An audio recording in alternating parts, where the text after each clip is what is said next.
The Israelites camped in the valley of Moab, next to the Jordan River across from Jericho. The king of Moab was a man named Balak. He was terrified when he saw the great mass of people in his valley. He had heard what they'd done to other kings. He said to the Midianites, "These people are more powerful than us. I'm afraid they'll totally destroy us." Together, the two nations decided to send for Balaam, a prophet who lived in the east next to the Euphrates River. They sent gifts with a message: "Come quickly. A huge mass of people has come out of Egypt, and they're now in our valley. They're stronger than us, so we want you to curse them, so we can defeat them and send them away. We know you're a prophet, and whoever you curse is cursed, and whoever you bless is blessed." Balaam said, "Stay the night. In the morning I'll tell you what God told me to do." During the night, God said to Balaam, "Who are these men staying with you?" "They're from the king of Moab. He says there are a large mass of people come out of Egypt, and he wants me to go and curse them."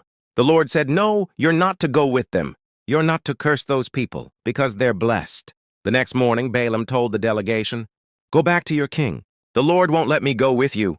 The delegation went back and gave Balak this message.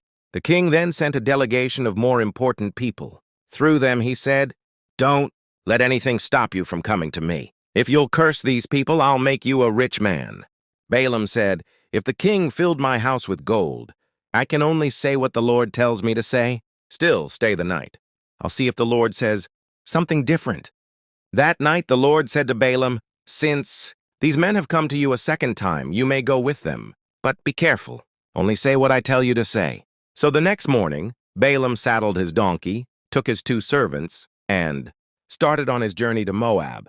As he traveled along, the angel of the Lord stood in his path with a sword in his hand. The donkey looked up and saw the angel, so she turned and went into a field. Balaam beat her until she got back on the path.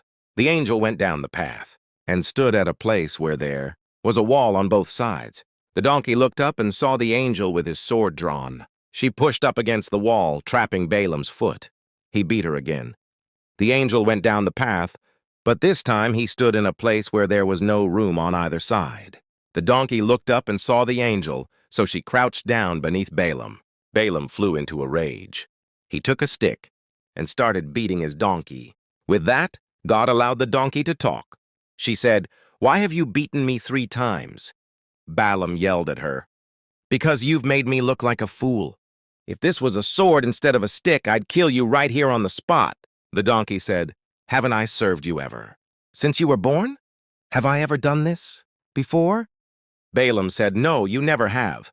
Suddenly his eyes were opened, and he saw the angel of the Lord standing in the path with his sword drawn. Balaam bowed down before him. The angel said, "You have beaten your donkey 3 times. Yet if it hadn't been for her, I would have killed you and let her live." Balaam said, "If you don't want me to go to Moab, I'll turn around and go home." The angel said, "No, you may go, but be careful. Only say the words I give you to say." And with that, Balaam went on to Moab.